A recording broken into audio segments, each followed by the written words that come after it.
Assalamualaikum warahmatullahi wabarakatuh. Perkenalkan, saya Yuli Astuti, calon guru penggerak angkatan kelima Kota Yogyakarta. Pada video kali ini, saya akan menyampaikan aksi nyata saya modul 1.4 tentang budaya positif. Dan akan kami sampaikan tentang sesi pemahaman bersama Bapak Ibu Guru SMA Muhammadiyah 3 Yogyakarta tentang bagaimana budaya positif saya terapkan pada kelas yang saya ajar. Selamat menyaksikan.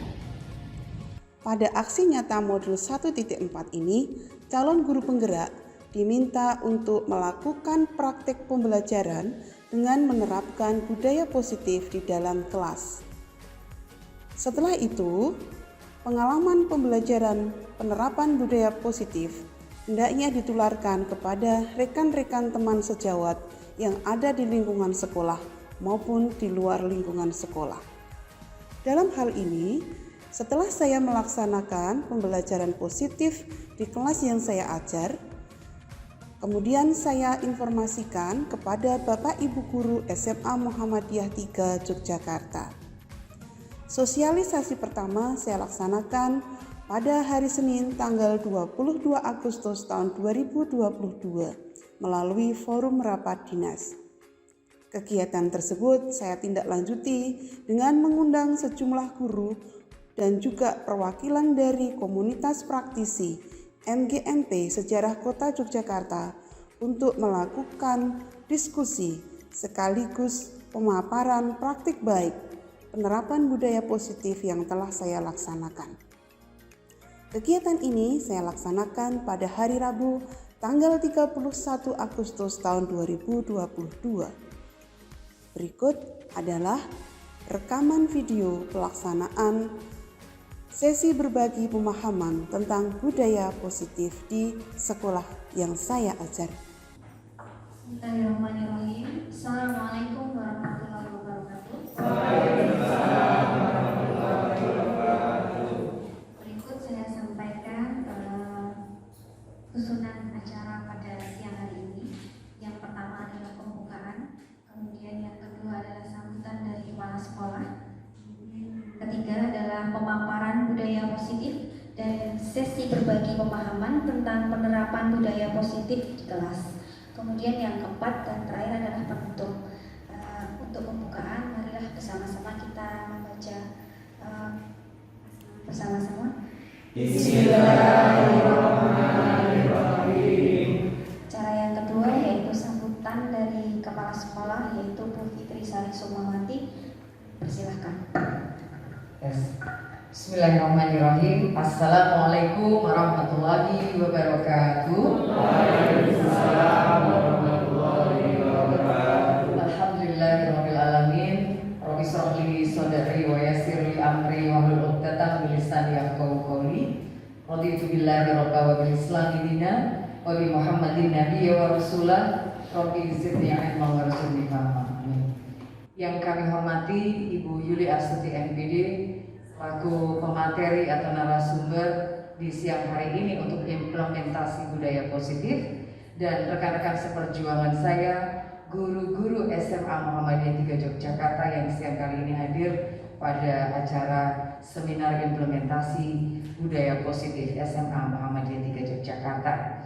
Alhamdulillah, selalu tidak henti-hentinya kita bersyukur pada Allah Subhanahu wa Ta'ala atas segala nikmat yang telah Allah berikan, sehingga pada siang hari ini kita bisa berkumpul di ruangan yang cukup representatif untuk kita nantinya berdiskusi, untuk nantinya kita saling berbagi dalam keilmuan yang nantinya akan diberikan atau di-share kepada kita dari narasumber siang kali ini.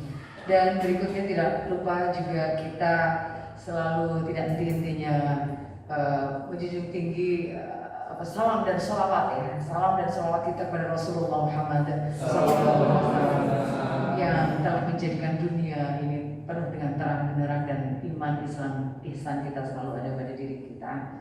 Baik, Bapak Ibu yang kami hormati, pada siang kali ini merupakan kesempatan yang bagus untuk kita nantinya berbagi, berdiskusi atas materi yang akan diberikan, dan setelah itu harapan-harapan yang akan kami harap dari hasil sharing diskusi siang kali ini adalah tidak hanya pada sampai titik di kegiatan ini, bahwa kegiatan ini nantinya harus sampai terimplementasi di anak-anak kita. Kurikulum Merdeka yang akan kita lakukan ya di tahun depan ya, ini jelang kita mempelajari bagaimana implementasi butir-butir kurikulum Merdeka itu sudah kita mulai. Jadi Bapak Ibu guru ini nanti mendapatkan bekal pengetahuan tentang bagaimana sih budaya positif itu bisa berlaku di SMA kita. Butir-butir apa sih yang bisa membangun budaya positif tersebut, dan kita perlu juga mempelajari bagaimana karakteristik anak-anak kita dan juga kepribadian dari anak-anak kita dengan adanya budaya positif ini. Tentu saja di situ perlu adanya pengamatan, proses, dan nantinya pengambilan kesimpulan dari potensi anak-anak kita terhadap bagaimana implementasi budaya positif. Setelah itu kita akan ketemu strategi-strategi untuk melaksanakan budaya positif. Tentu saja karena guru adalah cerminan juga dari siswa.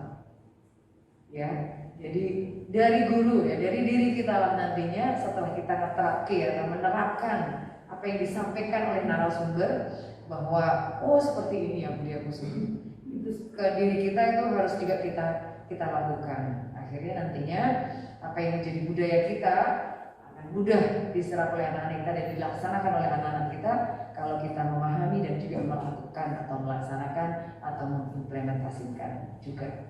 Baik, itu saja Bapak Ibu yang bisa saya sampaikan untuk sambutan siang kali ini, dan sekaligus memotivasi Bapak Ibu bahwa harapan kita besar sekali untuk budaya positif ini bisa menjadi bekal kita semuanya untuk perkembangan zaman yang luar biasa saat ini, untuk kita bermula dari diri kita dan evaluasi kita terhadap apa yang sudah kita lakukan ya, itu kan melatih di sisi metakognisi. Tidak hanya kognisi saja yang kita bekalkan ke anak, tapi sisi sentuhan metakognisi. Nah, budaya positif ini bisa terbangun kalau metakognisi itu juga kita sentuh ya, kita garap, kita kelola yang dipunyai oleh anak-anak kita. Terima kasih, tetap semangat, tetap sehat, dan semoga apa yang kita diskusikan itu menjadi sebuah keberkahan dan dijemah oleh Allah apa yang menjadi harapan terbaik kita untuk anak-anak kita di SMA Muhammadiyah 3 Yogyakarta. Terima kasih. Nun bangkolani wa mayasturun. Wassalamualaikum warahmatullahi wabarakatuh. Waalaikumsalam warahmatullahi wabarakatuh. Terima kasih untuk sambutannya. Kemudian untuk acara yang ketiga yaitu pemaparan budaya positif dan sesi berbagi pemahaman tentang penerapan budaya positif di kelas. Untuk Bu Yuli Astuti. Bismillahirrahmanirrahim. Assalamualaikum warahmatullahi wabarakatuh. Waalaikumsalam warahmatullahi wabarakatuh. Terima kasih kami aturkan kepada Bapak Ibu semuanya yang sudah hadir pada kesempatan hari ini. Yang kami hormati Ibu Kepala Sekolah Ibu Fitri Sari Sukmawati MPD yang sudah membuka acara sosialisasi dan juga sesi berbagi pemahaman budaya positif pada siang hari ini. Yang kami hormati Bapak-Bapak perwakilan dari komunitas praktisi MGMP Sejarah Kota Yogyakarta. Terima kasih kepada Bapak Lutfi Irwan Darmawan dan juga Bapak Jumakir SPD, serta Bapak Ibu, teman-teman sejawat saya, guru-guru SMA Muhammadiyah 3 Yogyakarta yang berbahagia. Pada kesempatan siang hari ini, Bapak Ibu, saya akan menyampaikan beberapa hal keilmuan yang sudah saya dapatkan tentang budaya positif di kelas dan budaya positif di sekolah. Sosialisasi tentang budaya positif ini kemarin secara umum sudah saya sampaikan pada saat rapat dinas, tepatnya tanggal 22 Agustus tahun 2022 Dan hari ini melalui kelompok kecil ini kita akan menguatkan implementasi budaya positif, dan saya akan membagikan pengalaman dan praktik baik yang sudah saya laksanakan di kelas yang saya ampu. Namun sebelum menuju ke sana Bapak Ibu, karena kita di sini adalah sebagai seorang guru, menjadi seorang guru ini adalah anugerah yang sangat indah. Guru adalah profesi yang sangat mulia, yang memiliki keunikan tersendiri dalam mengemban tugas dan amanah. Jadi kita yang berada di dunia pendidikan ini punya amanah yang sangat besar, mendidik murid-murid yang hidup dengan berbagai macam karakternya. Jadi kita harus menyadari bahwa setiap anak didik kita ini adalah memiliki keunikan dan kodratnya masing-masing. Ya, Bapak Ibu, dengan murid-murid yang kita terima ini, kita memiliki sumber daya dan potensi anak-anak yang beraneka ragam bentuknya, minatnya, kesiapan belajarnya, dan juga mungkin karakter-karakter yang mereka miliki itu juga beragam. Maka Bapak Ibu sekalian, mari kita menoleh kembali terhadap filosofi pendidikan yang disampaikan oleh Ki Hajar Dewantara. Ini kayaknya sudah tidak asing ya Bapak Ibu ya. Filosofi pendidikan Ki Hajar Dewantara mungkin sebagai pertanyaan romantik mungkin pada Bapak Ibu semuanya. Kira-kira apa yang kita kenal dari filosofi Ki Hajar Dewantara? Ya, mungkin diwakili Bapak Ibu Santri Esta Murata. Tutpuri Handayani. Tutpuri Handayani itu penggalan yang paling belakang ya. Ada awalan di depan. Coba masih sangat ingat ya Bapak Ibu bahwa Ki Hajar Dewantara ini adalah figur yang meletakkan filosofi pendidikan Indonesia. Jadi pendidikan saat ini pemerintah menggembar-gemborkan dan kita harus merdeka belajar melalui berbagai kegiatan ya. Arahnya adalah membawa anak-anak itu kepada merdeka belajar. Ini kita mengacu pada filosofi dari Ki Hajar Dewantara. Nah, penggalan yang tadi disampaikan oleh Bu Esta dan Pak Andreas tadi betul bahwa salah satu dari pernyataan Ki Hajar itu adalah kita sebagai guru ini memang punya tugas yang sangat mulia tadi ya. Ingarso sungtulodo. Di depan kita harus memberikan contoh atau keteladanan. Ing madya mangun karso. Tapi di tengah kita harus bisa memberikan dukungan ya, dorongan ya. Tutpuri Handayani. Kita memberikan dorongan juga kepada murid-murid dari belakang agar mereka bisa menemukan kebahagiaannya setinggi-tingginya. Nah, dalam salah satu pendapat Hadir itu dinyatakan bahwa pendidikan itu diartikan sebagai sebuah tuntunan. Kita menuntun anak-anak untuk bisa mencapai kodratnya, ya. Jadi anak-anak didik kita yang tadi beragam ciri khasnya tadi, setiap anak itu memiliki keunikan dan memiliki kodratnya masing-masing. Itu ya Bapak Ibu. Jadi tugas kita sebagai guru, kita harus menyediakan sebuah lingkungan belajar yang memungkinkan setiap anak-anak ini untuk tumbuh dan berkembang secara maksimal sesuai dengan kodratnya. Pada saat pertemuan komunitas praktisi di SMA Muhammadiyah 3, ini juga pernah saya sampaikan bahwa anak-anak itu memiliki dua kodrat alam dan kodrat zaman. Nah, kodrat alam itu berarti ketika kita mendidik, seorang pendidik itu tidak hanya sekedar mentransfer ilmu atau knowledge saja, tetapi mendidik itu adalah proses menuntun. Yang namanya menuntun seperti anak kita yang di rumah itu Bapak Ibu, menuntun itu adalah mengajari mereka bergerak dari yang dia belum bisa bisa berjalan, kita pegang tangannya, kemudian kita ajak jalan pelan-pelan sampai dia nanti bisa berdiri secara mandiri. Nah, harapannya seperti itu. Jadi pendidik ini adalah membawa anak-anak ini ya dengan diibaratkan di sini oleh KHD atau Ki Hajar Dewantara ini adalah pendidik ini adalah seorang petani yang nanti akan mendapatkan berbagai macam benih. Dalam artian di sini adalah siswa dari berbagai macam latar belakang, dari SMP yang berbeda-beda, dari keluarga yang berbeda-beda, latar belakang berbeda-beda, kebutuhannya pun berbeda-beda, sehingga mereka nanti bisa mencapai kebahagiaan sesuai dengan kodratnya. Kodrat zaman itu berarti kita sebagai pendidik harus bisa memberikan pembelajaran sesuai dengan zamannya. Jadi kalau sekarang berarti kita pembelajarannya mengarah ke pembelajaran abad 21 dengan kita berinovasi, kemudian pembelajarannya kita arahkan ke inovasi dan sebagainya. Lalu kemudian kodrat alam itu berarti memberikan pendidikan sesuai dengan lingkungan budaya di mana kita tinggal. Nah, maka tugas kita sebagai guru adalah menebalkan. Mungkin Bapak Ibu masih ingat ya teori tabula rasa. Dalam teori itu kan dikatakan anak kertas kosong. Sebenarnya bukan kertas kosong, ya. Anak-anak ini adalah merupakan sehelai kertas yang samar-samar. Jadi sudah samar-samar.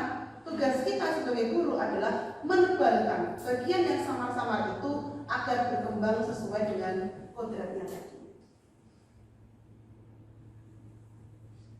Nah, oleh karena itu Bapak Ibu, pendidikan yang kita berikan hendaknya adalah pendidikan yang memerdekakan anak, memberikan kebebasan pada anak ya.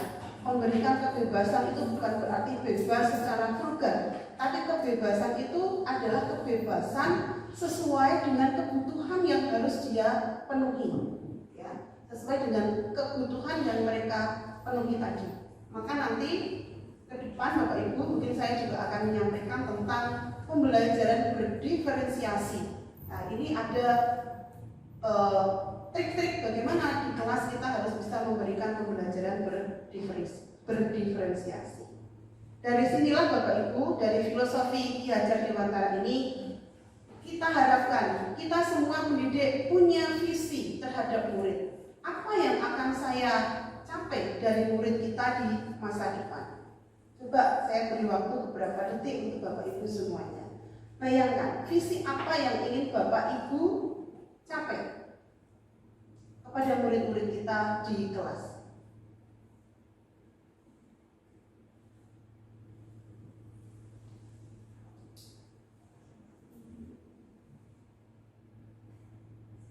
Apa visi kita terhadap murid di masa depan? Mungkin bisa diwakili Bapak Ibu.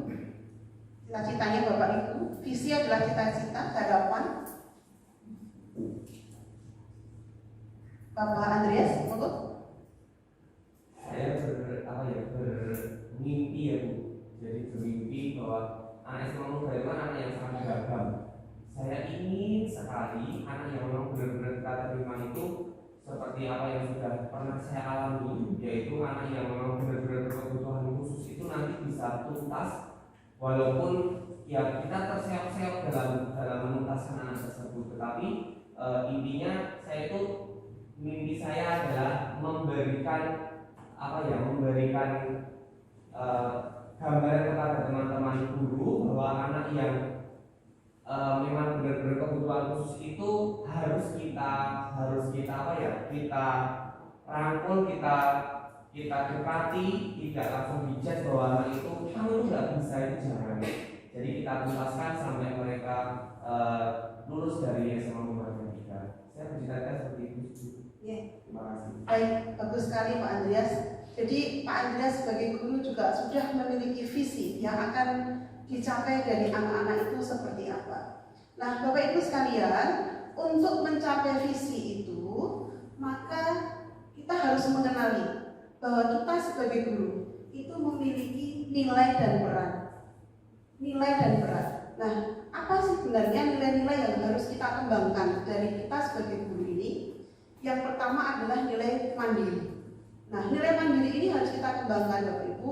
Jadi nilai mandiri ini adalah keaktifan kita untuk menguatkan potensi kita, mengikuti berbagai pelatihan ya, workshop. Jadi untuk menguatkan kompetensi kita sebagai guru. Dan ini harusnya tumbuh secara mandiri, tidak tergantung pada disposisi. Jadi ada upaya dari diri kita untuk mencapai sebuah peningkatan dengan mengikuti berbagai macam workshop. Kemudian yang kedua, reflektif. Reflektif ini adalah kemampuan kita sebagai guru untuk bisa mengambil pengalaman yang sudah terjadi. Nah, ketika kita mengajar di kelas, mulai saat ini kita tidak boleh malu ketika ada teman kita yang kita ajak berkolaborasi untuk masuk di dalam kelas. Karena dari kegiatan itu nanti kita akan bisa, teman kita akan bisa memberikan umpan balik dan refleksi kepada kita, kekurangannya apa. Apakah nanti kekurangannya di pengelolaan terhadap kelas, kekurangannya pada media yang kita gunakan. Ini harapannya ada umpan balik. Dan umpan balik itu jangan hanya dari guru kita, ya, tapi juga harus jangan melibatkan murid. Tanyakan pada murid-murid kita itu apakah pembelajaran yang mereka inginkan dari kita. Maka dari sinilah nanti akan ada komunikasi yang saling membangun. Kita bisa meningkatkan kemampuan kita, anak bisa menerima apa yang kita berikan. Kemudian yang ketiga adalah kolaborasi. Kolaborasi adalah kemampuan untuk bekerja sama, ya, bekerja sama terutama sekali dengan orang tua, ya, karena salah satu komponen dari pusat pendidikan ini adalah sekolah, anak, masyarakat dan orang tua. Ini harus seimbang. Yang keempat adalah inovasi. Nah, inovasi di sini adalah kemampuan kita membawakan pembelajaran itu lebih menarik. Nah, mungkin ini dengan berbagai kreativitas kita yang bisa kita kembangkan. Ya. Mungkin saya kemarin menggunakan model kartu domino, ya. Kemudian bisa jadi dengan media lain, mungkin percobaan ataupun apa, yang mana ini nanti bisa meningkatkan pemahaman anak terhadap materi. Dan yang terakhir adalah kita saat ini harus berpihak pada murid. Pembelajaran yang berpihak pada murid. Bapak Ibu sekalian, dari sinilah Bapak Ibu, kita sudah punya visi tadi yang ingin kita capai apa. Kita harus mengembangkan nilai dan peran kita sebagai guru. Maka salah satu cara untuk mencapai visi ini adalah dengan kita menanamkan budaya positif. Dikatakan ya Bapak Ibu, ini kemarin sudah saya sampaikan secara sekilas di rapat dinas pada tanggal 22 Agustus. Mungkin Bapak Ibu masih mengingat ya tentang budaya positif itu seperti apa. Mungkin Bu Sri Marwani, monggo. Tentang apa yang dimaksud dengan budaya positif? Budaya positif adalah sikap-sikap yang baik yang harus dilaksanakan kelas untuk membina anak kita dalam mencapai pembelajaran. Terus Bu Sri, bagus sekali ya. Jadi budaya positif tadi adalah nilai-nilai kebaikan, nilai-nilai kebajikan yang bisa kita tanamkan kepada anak-anak di kelas sehingga pembelajaran kita itu benar-benar bisa mencapai tujuan pembelajaran yang kita inginkan dan kita idealkan. Kenapa Bapak Ibu kita harus melakukan atau menanamkan budaya positif di kelas? Suasana positif ini ternyata sangat mendukung dalam menciptakan pembelajaran yang kondusif. Karena dengan suasana yang positif, murid dan guru ini akan menemukan suatu kondisi pembelajaran yang menyenangkan. Sehingga proses pembelajaran dapat berjalan tanpa adanya suatu beban, tetapi suatu kebutuhan. Jadi kalau kita sudah bisa menanamkan budaya positif, otomatis nanti pembelajaran kita itu akan menyenangkan. Pembelajaran yang menyenangkan itu adalah pembelajaran di mana anak-anak itu akan merasakan relax dalam pembelajaran, tidak ada suatu beban apapun. beban rasa takut, beban yang lain-lain itu tidak akan terjadi di sini. Jadi suasana yang positif ini akan membantu menggerakkan moral yang positif bagi murid, sehingga karakter murid yang tidak hanya terbentuk dari akademik saja, saya ulangi, sehingga karakter murid tidak hanya terbentuk dari akademik saja dan intelektual saja, tapi juga dari lingkungan yang ada. Jadi budaya positif ini adalah nilai-nilai, keyakinan-keyakinan dan kebiasaan di sekolah yang berpihak pada murid, agar murid berkembang menjadi pribadi yang kritis, penuh hormat dan tanggung jawab. Nah, ini Bapak Ibu, disiplin positif ini adalah suatu cara penerapan disiplin tanpa adanya kekerasan dan ancaman, yang dalam praktiknya melibatkan komunikasi tentang perilaku yang efektif antara guru dan murid. Dalam penerapannya di kelas ataupun di sekolah, murid diajarkan untuk memahami konsekuensi dari perilaku mereka. Selain itu, disiplin positif juga mengajarkan murid-murid untuk bertanggung jawab serta memiliki rasa hormat dalam berinteraksi dengan lingkungan. Saya di sini tidak mengatakan bahwa peraturan yang ada di sekolah kita itu negatif, ya. Tapi memang pelan-pelan harus diubah dari peraturan itu menjadi sebuah keyakinan, sehingga terbentuk sebuah budaya positif. Jadi disiplin positif merupakan salah satu cara penerapan disiplin yang bertujuan untuk menumbuhkan kesadaran serta memberdayakan murid untuk melakukan sesuatu tanpa adanya sogokan, ancaman ataupun hukuman. Jadi melakukan sesuatunya itu dengan penuh kesadaran, tidak ingin karena mendapatkan hadiah, tidak melakukannya tidak karena ancaman ataupun hukuman. Jadi merupakan sebuah kesadaran.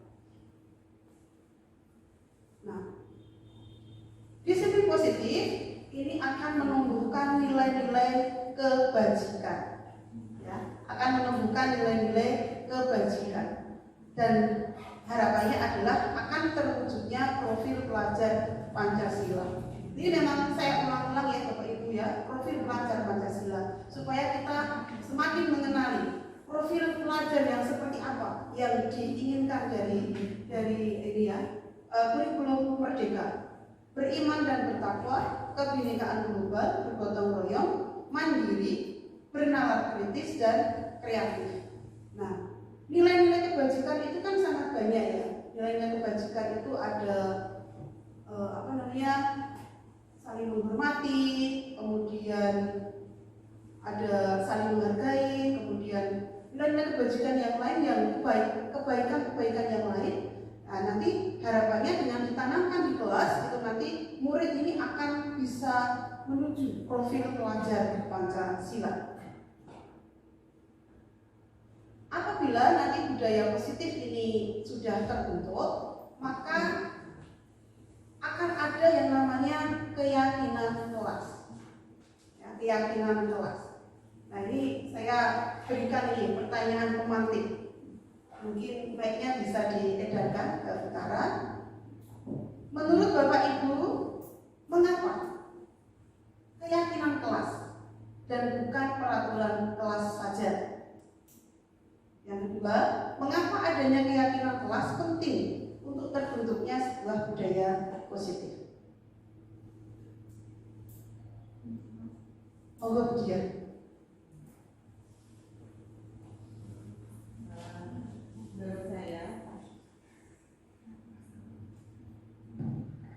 Menurut saya mengapa keyakinan kelas, karena kalau aturan begitu, kalau aturan itu anak-anak mengikuti sesuatu yang sudah ada, tetapi ketika anak-anak sudah yakin bahwa nilai-nilai itu benar-benar baik, anak-anak melakukannya sudah tanpa paksaan, melakukan dengan senang hati dan sehingga sudah menjadi budaya anak-anak untuk hal-hal yang positif tersebut. Mungkin seperti itu Bu Yuyu.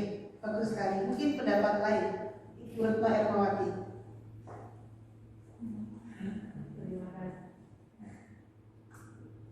Terima kasih untuk pertanyaannya, mengapa keyakinan kelas, ya, mengapa tidak peraturan, ya? Karena keyakinan itu datang dari hati, ya, dari anak-anak. Jadi mereka sudah ada kesepakatan begitu. Jadi untuk melanggar, kemungkinan kecil untuk melanggar itu sedikit begitu, karena sudah menjadi keyakinan bersama-sama begitu. Terima kasih. Ya, bagus sekali Bu Dian dan Bu Retno, betul sekali ya. Kenapa bukan peraturan kelas saja, tapi keyakinan? Karena kalau keyakinan itu memang dari hati, dari kesepakatan bersama di dalam kelas itu.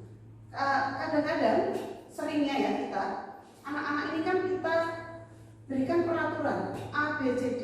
Tapi di balik itu anak tidak bisa memahami, atau tujuannya itu. Tapi kalau itu berangkat dari keyakinan, artinya itu kesepakatan bersama mereka, sehingga mereka tidak akan ibaratnya mengingkari dari kesepakatan kelasnya sendiri. Saya contohkan misalnya ya, ada suatu sekolah kalau hari Senin sampai hari Rabu sepatu harus hitam. Ada ya Bapak Ibu ya yang seperti itu ya. Nah, kadang-kadang pembuatan peraturan itu kan tidak melibatkan anak, tapi kita minta anak itu untuk melakukannya tanpa anak tahu alasannya apa. Kenapa kok harus hitam? Padahal sebenarnya mungkin dari sekolah itu punya nilai-nilai kebajikan yang akan dicapai. Dalam perumusan kata tertib misalnya, sepatu harus hitam, itu tujuannya biar keseragaman, ya kan? Ada nilai kebajikan keseragaman. Nek hitam itu nanti tidak akan, kalau hitam itu kan lebih pada motif sederhana, polos, sehingga tidak ada yang kemudian kelihatan sekali ini sepatu yang mahal, ini sepatu yang berwarna hijau, merah, pink dan sebagainya. Jadi ada nilai-nilai yang sebenarnya ingin dicapai, tapi kadang kalau sudah bentuk peraturan, anak itu kadang tidak dilibatkan, sehingga tidak tahu arah tujuannya itu kepada keyakinan apa. Nah itu. Jadi kenapa harus keyakinan kelas? Nah keyakinan kelas ini Bapak Ibu, mari mulai besok ini kita laksanakan di kelas kita masing-masing ya. Kita membuat keyakinan kelas ketika pembelajaran, semacam kontrak belajar ya, kesepakatan dengan anak-anak yang itu akan dirasakan bersama, baik itu antara anak-anak dengan anak-anak ataupun kita sebagai guru dengan anak-anak. Nah ini ya yang tadi saya tanyakan Bapak Ibu, di dalam kehidupan kita sehari-hari kita memiliki peraturan tentang menggunakan helm saat berkendara. Kenapa kita harus menggunakan helm ketika naik sepeda motor? Kemudian kita semua menggunakan masker. Mengapa ada peraturan penggunaan masker dan cuci tangan? Kira-kira nilai kebajikan apa yang ingin dicapai dari pernyataan ini Bapak Ibu? Ibu Winda sudah tunjuk jari, monggo Bu Winda.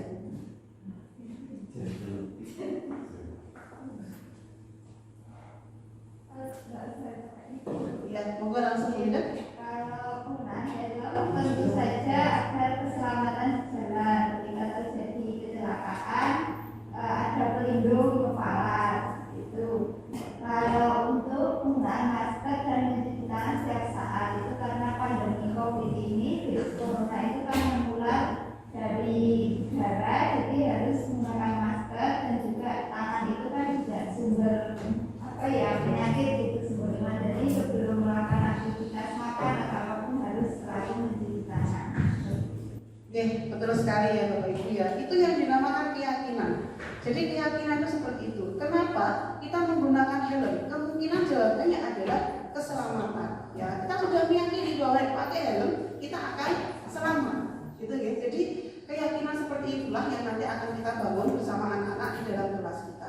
Kenapa kita memakai masker? Karena untuk keselamatan ataupun kesehatan. Jadi itulah yang namanya keyakinan kelas. Nilai-nilai keselamatan atau kesehatan inilah yang kita sebut sebagai suatu keyakinan yaitu nilai-nilai kebajikan universal yang disepakati secara tersirat ataupun tersurat, lepas dari latar belakang suku, negara, bahasa maupun agama. Seperti yang sudah saya sampaikan tadi, Bapak Ibu, tentang nilai-nilai kebajikan, bahwa nilai kebajikan itu menekankan pada keyakinan seseorang akan supaya seseorang itu lebih termotivasi dari sisi internal. Untuk murid-murid kita pun demikian, ya. Mereka perlu mendengarkan dan memahami arti sesungguhnya tentang peraturan yang diberikan. Apa nilai-nilai kebajikan di balik peraturan tersebut? Apa tujuan utamanya? Dan menjadi tidak tertarik atau takut sehingga hanya sekedar mengikuti serangkaian peraturan-peraturan yang mengatur mereka tanpa memahami tujuan mulianya. Nah, ini selama ini kan seperti itu ya. Jadi anak-anak mengikuti peraturan tapi belum memahami tujuan mulianya. Ini akan kita ubah menjadi sebuah keyakinan kelas. Nah, Bapak Ibu, untuk pembuatan keyakinan ini ternyata harus diikuti ya seluruh warga kelas, semuanya harus berkontribusi, ya, berkontribusi menyampaikan apa yang ingin dia lakukan lewat surat pendapat. Kemudian sifatnya harus lebih bersifat abstrak, sifatnya harus lebih universal. Kemudian merupakan keyakinan yang bentuknya bentuk positif dan hendaknya itu mudah diingat. Jadi pernyataan keyakinan kelas itu tidak perlu terlalu banyak. Nah, yang sudah saya praktekkan di kelas ini, saya pertama itu masuk di kelasnya Pak Najib, Bapak Ibu. Ini saya membuat sebuah kontrak belajar keyakinan kelas. Dari anak-anak kita minta untuk mereka menyampaikan keyakinannya. Lalu kemudian dari keyakinan itu nanti bisa kita pilih ya Bapak Ibu ya. Mungkin keyakinannya aja yang sama. Ya. Kelas Pak Najib ini kemarin banyak menyoroti keyakinan kelasnya tentang kebersihan. Nah, ada yang keyakinannya tidak menumpahkan es di lantai, ada yang membersihkan kelas, ada yang berbaju rapi, ada yang ini dan lain-lain ya. Dari sinilah nanti kita kita sederhanakan sehingga bentuknya menjadi lebih sederhana. Ini sudah saya lakukan di kelas 11 IPA 1. Kemudian kita bisa meresum ya keyakinan kelas ini nanti kita latih bersama. Misalnya setiap anggota kelas perlu belajar. Setiap anggota kelas perlu bahagia. Perlu melakukan tugas dengan baik, saling menghormati, perlu rasa aman dan nyaman. Kemudian kelas yang lain, yang kelas saya yang saya masuki, saya sebagai guru mapel ya, bukan sebagai wali kelas, tapi sebagai guru mapel, ada keyakinan kelas saling menghormati, tidak terlambat masuk sekolah, menjaga kebersihan, mengumpulkan tugas tepat waktu. Nah, kemudian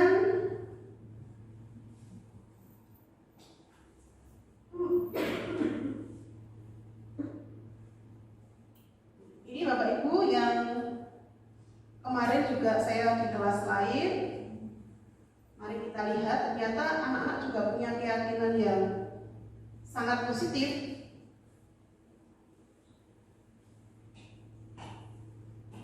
Ada ini ya, ini saya bacakan, tidak membuli, kemudian tidak terlambat masuk kelas. Ada lagi itu menjaga kebersihan dan lain-lainnya. Ini yang sudah kita saya laksanakan di kelas, di beberapa kelas ketika pembelajaran berlangsung. Kemudian Bapak Ibu, contohnya ini ada video yang saya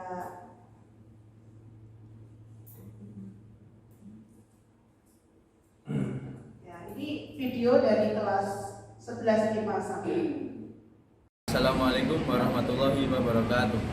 Nama saya Ananda Salasa Mutakin, saya dari kelas 11 MIPA 1. Perasaan saya senang sekali karena kami dibimbing untuk menyusun kesepakatan kelas tentang budaya positif menjaga kebersihan kelas. Kesepakatan kami yang pertama adalah piket harian, yang kedua berpenampilan dan berbaju rapi, yang ketiga tidak membuang makanan atau minuman sembarangan, yang keempat memilah sampah pada tempatnya. Terima kasih. Wassalamualaikum warahmatullahi wabarakatuh. Nah, itu tadi tentang lebih banyak pada kebersihan kelas ya, kelas. Assalamualaikum warahmatullahi wabarakatuh. Perkenalkan, nama saya Yolanda Cantika. Saya dari 11 MIPA 1. Ini adalah hasil keyakinan kelas dari 11 MIPA 1. Yang pertama, membuang sampah pada tempatnya. Yang kedua, membuat jadwal piket. Yang ketiga, tidak menumpahkan air di lantai. Terima kasih Bu Yuli atas bimbingan untuk berbudaya positif. Terima kasih. Wassalamualaikum warahmatullahi wabarakatuh. Itu Bapak Ibu untuk yang sudah saya laksanakan di kelas ya. Nah, keyakinan seperti itu harus kita bangun Bapak Ibu supaya ini menjadi sebuah fondasi dan arah ya, fondasi dan arah sebuah kelas yang akan menjadi landasan kita nanti ketika mengerjakan konflik di dalam kelas. Karena setiap hari ketika kita pembelajaran pasti akan menemukan masalah-masalah di kelas. Arahnya nanti adalah kita sebagai guru harus mengarahkan anak-anak itu untuk kembali kepada keyakinan kelas yang sudah mereka yakini. Nah, masalah yang sering kita hadapi ini tidak terlepas ya Bapak Ibu. Keyakinan kelas itu tumbuh dari 5 kebutuhan dasar. Kemarin sudah saya sampaikan pada saat sosialisasi. Yang pertama adalah kebutuhan bertahan hidup atau survival. Ini terkait dengan kebutuhan makan, minum, ya ini adalah sebuah kebutuhan pokok. Kemudian kebutuhan kasih sayang dan rasa diterima, love and belonging. Yang ketiga, kebebasan atau freedom, kebutuhan akan kebebasan. Yang keempat, kebutuhan akan kesenangan atau fun. Dan yang kelima adalah kebutuhan akan penguasaan atau power. Maka saya akan juga sharing dengan Bapak Ibu semuanya. Pengalaman apa yang Bapak Ibu rasakan selama ini, atau masalah apa yang sering Bapak Ibu rasakan selama ini di dalam kelas yang terkait dengan 5 kebutuhan dasar manusia? Mungkin Bu Santi, silakan.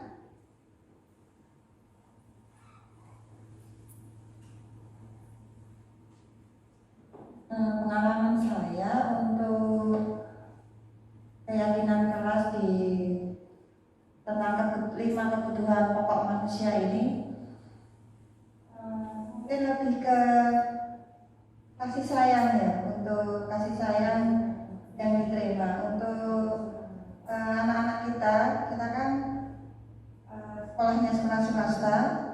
Ada selama saya menjadi wali kelas banyak murid kita yang broken home, itu nanti ternyata tingkat waktunya juga selama di sekolah juga jadi berbeda, sehingga kita untuk menghadapi anak-anak kita yang seperti itu kita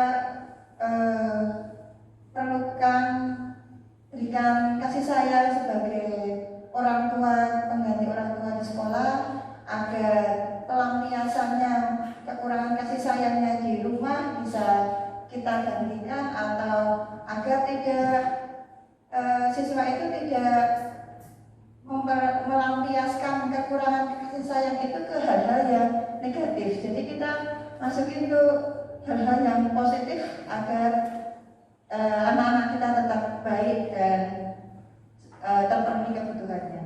Ya, terima kasih Bu Santi. Ternyata di kelas kita sering menemukan ya, untuk anak-anak yang melakukan sebuah kesalahan itu dengan latar belakang kurangnya kasih sayang. Jadi kebutuhan dia yang harusnya itu dia mendapat kasih sayang yang lebih dari lingkungan atau keluarga ataupun siapapun, ternyata tidak diterima, dan itu dilampiaskan di kelas ketika pembelajaran. Itu banyak sekali ya waktu itu terjadi. Nah, tugas kita sebagai guru adalah mengenali ini tadi semuanya. Kira-kira kalau ada masalah, kita kembalikan kepada 5 kebutuhan dasar ini. Anak itu berarti butuh pemenuhan pada kebutuhan dasar yang mana.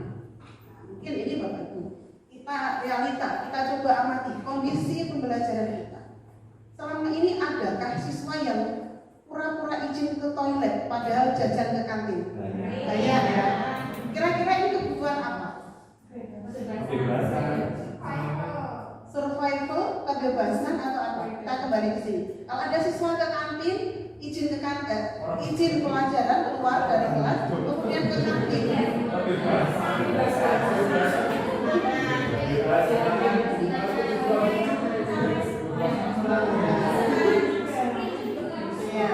Mungkin itu karena nggak kuat menahan lapar ya. Jadi ini lebih kepada kebutuhan bertahan hidup. Ini masalah yang sangat sering sekali kita hadapi. Jadi kebutuhan bertahan hidup utama. Kalau lapar kan dia nggak bisa konsentrasi, sehingga dia mencari-cari alasan keluar kelas dan akhirnya ke kantin. Yang kedua, nah ada masalah lagi berarti sudah dikaitkan dengan 5 kebutuhan yang lain. Adakah siswa yang suka berdandan pada saat pelajaran? Banyak. Berarti ini kebutuhan apa? Kebutuhan apa Bapak Ibu? Kesenangan. Ada kelas yang 11 IPS 2 itu yang putri bagian belakang itu ya, belakangnya Rangga. Pasti dia mengaca dengan membuka kacanya. Kemudian adakah siswa yang bermain game? Berarti ini kebutuhan kesenangan ya kalau game ya. Yang tertawa dengan temannya. Kesenangan. Cerita itu juga kesenangan. Kemudian, nah kalau ini Bapak Ibu, siswa yang selalu mendominasi prestasi pada saat prestasi power ya, power atau penguasaan. Dia ingin diakui keberadaannya, potensinya itu ingin ditonjolkan. Nah ini juga merupakan perhatian untuk kita semua. Siswa yang mengorban kepalanya padahal tidak sakit. Ingat akal ya pura-pura sakit. Ini karena apa biasanya? Pura-pura sakit, ada yang diperban-perban. Memperban pura-pura sakit. Atau pernah punya pengalaman itu ya Pak ya? Ini mungkin cenderungnya ke kebutuhan ingin rasa kasih sayang atau diterima, ingin diperhatikan, ya ingin diperhatikan dan sebagainya. Nah kalau kita menemukan kejadian atau masalah-masalah seperti ini, nanti ketika kita melakukan penyadaran ataupun restitusi, nanti kita kembalikan kepada keyakinan kelas. Nah, lanjutkan Bapak Ibu. Nah, dari masalah-masalah tadi, Bapak Ibu semuanya yang saya hormati, kita sebagai guru punya peran kontrol, ya. Akankah kita sebagai pembuku, pembuat rasa bersalah, sebagai teman, pemantau atau manajer, kita bisa menggunakan pendekatan yang lebih baik dari 5 posisi kontrol ini? Yang paling dianjurkan ini adalah sebagai manajer. Ini sudah pernah saya sampaikan bahwa ketika kita menjadi posisi penghukum, ketika kita menghukum anak, maka seorang penghukum itu bisa dengan cara fisik ataupun verbalnya ya ketika menghukum. Nah, biasanya ini akan membawa pengaruh yang mendalam kepada anak, ya. Akan mendapatkan pengalaman yang buruk ya kepada anak itu, karena ini menekan, kemudian mengintimidasi, menghardik dan sebagainya di sini. Kemudian ketika kita membuat rasa bersalah, pembuat rasa bersalah ini biasanya sebagai guru ini pada posisi ini biasanya guru akan bersuara lebih lembut, membuat rasa bersalah, ya, membuat murid itu merasa bersalah dan menggunakan keheningan, membuat orang lain merasa tidak nyaman, bersalah atau rendah diri. Misalnya kita ada anak bermasalah, lalu kemudian kita menanyakan pada anak itu, apa kamu nggak ingat ini orang tuamu di rumah udah kerja siang malam banting tulang, kamu ternyata seperti ini. Nah itu adalah sebuah cara kita ya menggunakan posisi membuat rasa bersalah. Tapi ternyata ini tidak baik ya Bapak Ibu ya, karena ini membuat anak itu merasa rendah diri. Kemudian posisi teman. Pada posisi teman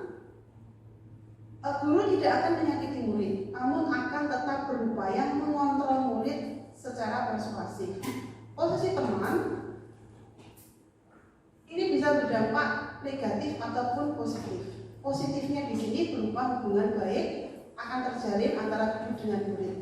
Guru di posisi teman menggunakan hubungan baik dan humor untuk mempengaruhi seseorang. Kelemahannya kalau kita menggunakan pendekatan posisi teman, hal-hal negatif dari posisi teman adalah bila suatu saat guru tersebut tidak hadir atau tidak membantu anak, maka anak itu akan kecewa. Seorang konco Pak dengan saya, biasanya dia ditegurnya dengan posisi teman. Ketika gurunya tidak ada atau tidak membantu, maka dia akan merasa kecewa. Kemudian posisi pemantau. Pemantau berarti memantau atau mengawasi. Kita mengawasi anak-anak. Posisi pemantau berdasarkan pada peraturan-peraturan dan catatan atau konsekuensi. Ini misalnya Ibu Mustika ini ya, mungkin ada anak terlambat. Kemudian kamu sudah 5 kali loh terlambat. Kamu tahu konsekuensinya kalau terlambat 5 kali? Tahu Bu, dipanggil orang tuanya. Nah ini berarti Bu Mustika pada posisi pemantau, karena dia punya catatan-catatan dan bisa mengarahkan anak itu pada konsekuensinya apa. Itu pemantau. Yang paling top ini adalah posisi manajer. Posisi terakhir manajer adalah posisi di mana guru berbuat sesuatu bersama dengan murid, mempersilahkan murid untuk bertanggung jawab pada perilakunya, mendukung murid agar dapat menemukan solusi atas permasalahannya sendiri. Nah, di manajer, murid diajak untuk menganalisis kebutuhannya sendiri maupun kebutuhan orang lain. Di sini penekanannya bukan pada kemampuan membuat konsekuensi, namun dapat berkolaborasi dengan murid bagaimana memperbaiki kesalahan yang ada. Nah, Bapak Ibu, kita mudah-mudahan mulai dengan hari ini, kalau kita mengatasi masalah anak, kita bisa berada di posisi manajer dengan menggiring anak bertanggung jawab pada perilakunya dan menemukan solusi pada permasalahannya sendiri.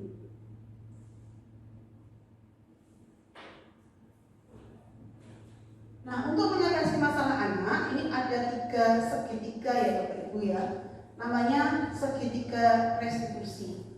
Di mana ketika kita menyelesaikan masalah anak di kelas yang kita ajar, kita bisa menggunakan trik segitiga restitusi. Segitiga yang pertama adalah menstabilkan identitas. Yang kedua, validasi tindakan yang salah, dan yang ketiga adalah menanyakan keyakinan. Nah, seperti ini Bapak Ibu. Jadi kalau ada anak bermasalah, kita panggil dulu. Kita stabilkan identitasnya. Misalnya anak bertengkar dengan temannya, kita panggil ya, kita panggil.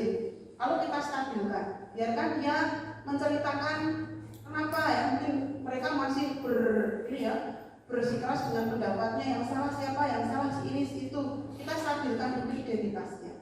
Kita kuatkan. Rapopo, kerengan biasa. Ini nggak usah kerengan. Maksudnya kita tidak boleh kemudian mengizinkan itu terjadi, tapi menyadarkan bahwa kerengannya rapopo. Ini bisa aja benar. Dan artinya kita beri penguatan agar dia stabil dulu. Baru kemudian kita validasi tindakan. Orang mau caranya kok selain kerengan. Nah, jadi kita berikan pertanyaan, apa ora iso to nek dilebok baik-baik. Itu namanya kita validasi tindakan yang salah. Kemudian kita bisa menanya, kenapa kok kerengan? Sebabnya opo? Itu namanya validasi tindakan yang salah. Dari situ kita arahkan untuk menanyakan keyakinan. Nek kerengan itu berarti kira-kira dampaknya apa? Ya, kamu melanggar keyakinan kelas apa? Tidak menghormati atau tidak bisa bekerja sama dengan baik. Nah, jadi ngerti gitu ya. Jadi ada prosesnya Bapak Ibu ya. Jadi kita tidak boleh langsung menjudge murid. Sekarang si A, si B, biasa begitu ya, tidak bisa. Jadi harus ada segitiga restitusi. Nah, Bapak Ibu, pada kesempatan kali ini saya juga akan berbagi seperti apa segitiga restitusi yang sudah pernah saya laksanakan di sekolah. Ini ada 2 kasus. Yang pertama adalah kasus plagiasi, yang kedua adalah kasus mencontek.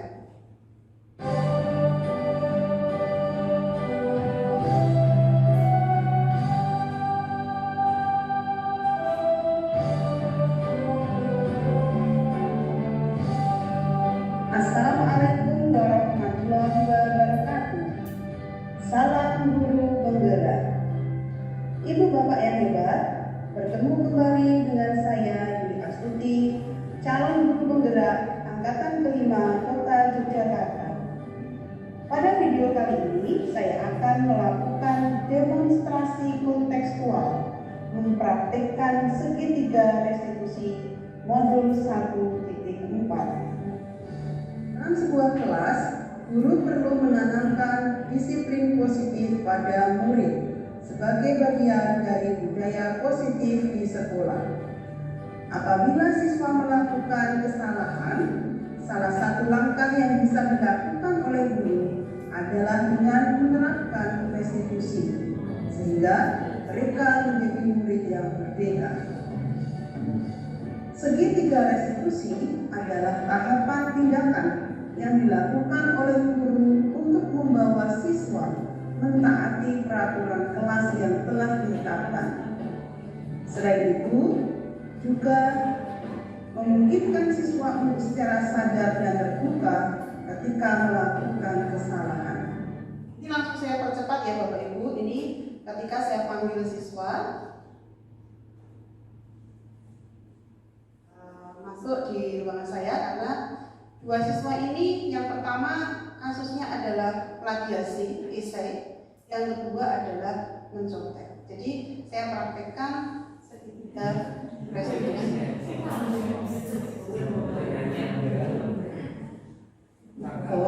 Dan melakukan plagiasi tugas temannya.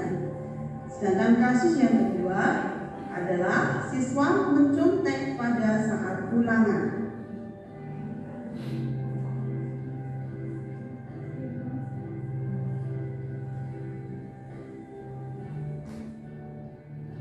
Selamat siang, Nanda. Ya, selamat siang, Bu. Ya, kalian bukan di sini sudah tahu maksudnya? Belum tahu, Bu. Belum tahu ya. Jadi begini, setelah Ibu koreksi hasil IC kamu tadi, Ibu membaca IC kamu itu persis dengan pekerjaan temanmu, ya. Nah, tadi Ibu tanya pada teman kamu itu, ternyata kamu menjiplak karya teman kamu dan mengumpulkannya sebagai tugasmu. Jadi kamu membohongi Ibu, membohongi diri sendiri dan membohongi orang lain. Selanjutnya tidak boleh seperti itu ya. Iya, Bu. Ya. Nah, untuk kesalahan yang kamu lakukan ini, Ibu tahu mungkin ada teman kamu yang lain yang melakukannya, yang juga sering menjiplak atau plagiasi seperti ini. Tapi Ibu ingin tahu nggak apa alasan kamu melakukan hal ini? Iya, Bu. Minggu-minggu ini saya kurang fokus pada pelajaran Ibu. Dikarenakan banyak kegiatan sekolah yang saya ikuti. Padahal hampir semua mata pelajaran memberi penugasan dan banyak ulangan. Sehingga saya tidak bisa mengerjakan tugas-tugas Bapak Ibu guru dengan baik dan tepat waktu. Sehingga saya mencoba memintakan dari teman, lalu saya namakan dengan identitas saya sendiri, Bu. Seperti itu, Bu. Jadi kamu mintakan, lalu kemudian kamu ganti identitasnya ya? Iya, Bu. Ya, berarti kamu tahu ini keyakinan kelas apa yang sudah kamu langgar? Tahu, keyakinan kelas yang saya langgar adalah kejujuran. Kejujuran, ya, betul ya, kamu tidak jujur. Rangga, kamu kan anak yang baik ya. Jadi dimanapun kita berada, kita harus menjaga kejujuran. Karena kejujuran itu adalah kunci utama. Kita akan mempercaya orang lain. Nah, so ini tuh masa depannya masih panjang ya Pak. Cita-cita kamu apa masa depan? Saya mau kuliah, Bu. Mau kuliah ya, melakukan kuliah. Bagus sekali itu ya, lanjutkan kuliah. Jadi kamu harus semangat belajar, jangan suka plagiasi atau menjiplak karya teman ya. Besok di kampus kamu akan banyak tugas dari Bapak Ibu dosen kamu. Ya, kamu misalnya kamu membuat paper, membuat essay ya yang serupa, kamu harus mencantumkan itu nama dan sumber yang kamu ambil dari mana, dan jangan memplagiasi punya teman yang menjadinya dengan identitas kamu. Sudah paham ya Mas itu ya? Sudah paham, Bu. Ya. Contohnya seperti itu ya Bapak Ibu ya. Jadi ketika kita menangani masalah di kelas, ini ada prosesnya melalui sebuah segitiga ketiga restitusi. Nah, ini contoh-contoh ya kata-kata yang bisa kita gunakan. Ketika kita menstabilkan identitas ya, kita stabilkan dulu identitas anak. Salah apa-apa, ya, salah itu tidak apa-apa. Yakin kita bisa menyelesaikan ini. Kamu berhak merasa begitu. Misalnya ada anak bertengkar, marah-marah di depan kita gitu, kamu berhak merasa begitu. Namun jangan seperti itu. Nah, seperti itulah contoh-contoh menstabilkan identitas. Kemudian validasi tindakan yang salah, ini bisa kita awali dengan beberapa kalimat ini. Kemudian yang ketiga, menanyakan keyakinan. Apa yang bisa kita percaya sebagai kelas atau keluarga? Nilai-nilai umum apa yang sudah kita sepakati? Jadi ini kita kembalikan kepada keyakinan kelas yang tadi sudah disusun. Misalnya ada anak tidur, kamu masih ingat tuh keyakinan kelas kita kemarin apa? Tidak boleh tidur saat pelajaran. Nah itu kan kita ingatkan seperti itu. Yang terakhir Bapak Ibu, kesimpulannya, pembelajaran yang nyaman dan kondusif ini sangat diperlukan untuk terwujudnya budaya positif di sekolah. Oleh karena itu dibutuhkan budaya positif yang tidak terpengaruh oleh ancaman, hukuman ataupun sogokan. Jadi dengan sukarela anak-anak itu sesuai dengan keyakinan kelasnya itu bisa menciptakan budaya positif. Budaya positif tidak ditumbuhkan dari keyakinan kelas dan dibangun bersama-sama. Demikian Bapak Ibu yang saya sampaikan pada sesi berbagi pemahaman dan juga berbagi penerapan modul 1.4 tentang budaya positif. Mudah-mudahan ada manfaatnya untuk kita semuanya. Selanjutnya apabila ada pertanyaan monggo dari Bapak Ibu. Sesi pertanyaan. Ya, Bu Pak Ramita. Terima kasih. Saya menanyakan tentang betul ya. Mungkin tidak ya, ada seorang guru yang mempunyai 4 tipe sekaligus seperti hukum, membuat bersalah, teman dan memantau, tapi bisa membuat suatu mix apa ya namanya, mencampur, sehingga itu bisa menjadi sesuatu yang berbeda dan mungkin tidak kalah dengan ujian manajer. Mungkin tidak. Terima kasih. Ya, di dalam penjelasan dari Kemdikbud kemarin itu mulai dari kita setelah kita mendapatkan materi ini diharapkan kita merefleksi Bapak Ibu. Merefleksi selama ini kita itu di posisi mana? Ya. Kalau di posisi penghukum tadi sudah kita sampaikan ya, ada nilai-nilai negatifnya dari sisi penghukum karena penghukum itu nanti akan berakibat kepada kecemasan ya dan sebagainya.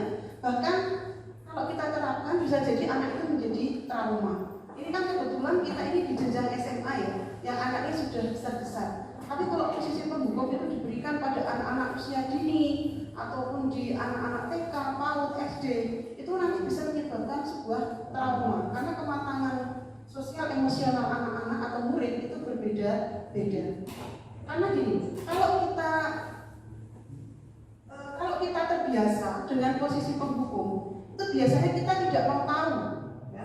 Barangkali anak yang terlambat itu baru 1 kali terlambat, tapi gerbang sudah kita tutup, tergopoh-gopoh, kita tidak mau tahu alasannya kenapa terlambat. Ya. Ayo cepat sudah bel, sepatumu putih lagi, sekarang copot. Ya. Sekarang silakan dicopot, taruh di depan meja wali kelas misalnya. Nah, kita tidak menyadari bahwa yang kita lakukan itu adalah sebuah hukuman fisik dan verbal. Fisiknya adalah kita berkata-kata di depan anak-anak, di depan umum mungkin ya, di depan orang lain, yang mengakibatkan ada emosi yang menyakitkan bagi dia, padahal dia baru melakukannya 1 kali. Yang kedua, hukumannya fisik, karena selama 1 hari anak itu tidak bersepatu, bisa jadi dia kakinya anyep, masuk angin dan sebagainya. Maka ketika kita memberikan sebuah penanganan masalah, ini harus dengan proses tadi. Jangan kemudian kita memposisikan sebagai penghukum. Karena apa? Karena belum tentu anak yang kita hukum itu sudah berkali-kali. Nah, maka yang dianjurkan kita sebagai pemantau ataupun yang istilahnya yang paling rendah itu harapannya pemantau ya. Jadi kita punya catatan dulu. Ketika menangani anak, dilihat, oh RSK lambatnya 10 kali. Jadi ketika kita ini sudah ada konsekuensi dari keterlambatan 10 kali tadi. Kemudian yang paling bagus tadi adalah sebagai manajer. Ketika manajer ini, maka tutur kata kita ketika menangani masalah pun berbeda, Bapak Ibu. Kita ini menjadi seorang yang komunikasi kita akan sangat bagus kepada anak-anak ketika menangani masalah dengan tenang, ya, dengan tenang, kemudian ramah, sehingga anak itu nanti akan menemukan keyakinan kelas yang dia langgar, dan dia bisa menemukan solusinya. Begitu Bu Parita. Jadi seandainya kemarin kita menggunakan campur-campur tadi, ya, posisi kita yang campur-campur tadi, mari dari sekarang kita mulai merubah dengan menjadi pemantau atau yang terbaik adalah sebagai manajer. Kontrol sebagai teman saya kira juga tidak begitu merugikan, tapi ada sisi negatifnya tadi, ya. Ketika nanti kita tidak membantu anak, maka dianggap kita bukan teman, atau kalau tidak ada yang seperti itu nanti dia tidak akan melakukannya lagi. Maka kalau kita mendidik anak penuh dengan peraturan, itu biasanya malah peraturan itu banyak yang dilanggar. Tapi kalau dengan keyakinan itu akan bisa masuk. Begitu Bapak Ibu, mungkin ada yang lain? Tidak ada? Terima kasih Bapak Ibu. Demikian tadi sesi pemahaman tentang budaya positif yang saya bagikan kepada Bapak Ibu semuanya, Bapak Ibu guru SMA Muhammadiyah 3 Yogyakarta, dan juga Bapak-Bapak, terima kasih dari komunitas praktisi MGMP Sejarah Kota Yogyakarta yang mewakili pada siang hari ini. Mudah-mudahan penanaman budaya positif yang saya terapkan di kelas bisa bermanfaat untuk kita semuanya. Terima kasih. Saya akhiri. Assalamualaikum warahmatullahi wabarakatuh.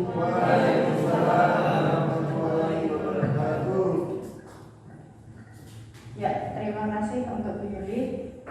Mari kita berikan aplaus untuk Bu Yuli. Luar biasa sekali. Semoga materi yang diberikan Bu Yuli kepada kita semua bermanfaat untuk kedepannya penanaman budaya positif. Acara selanjutnya adalah penutup. Mari kita tutup acara pada siang hari ini dengan bacaan hamdalah. Alhamdulillahirobbilalamin. Sekian dari saya, kurang lebihnya mohon maaf. Wassalamualaikum warahmatullahi wabarakatuh.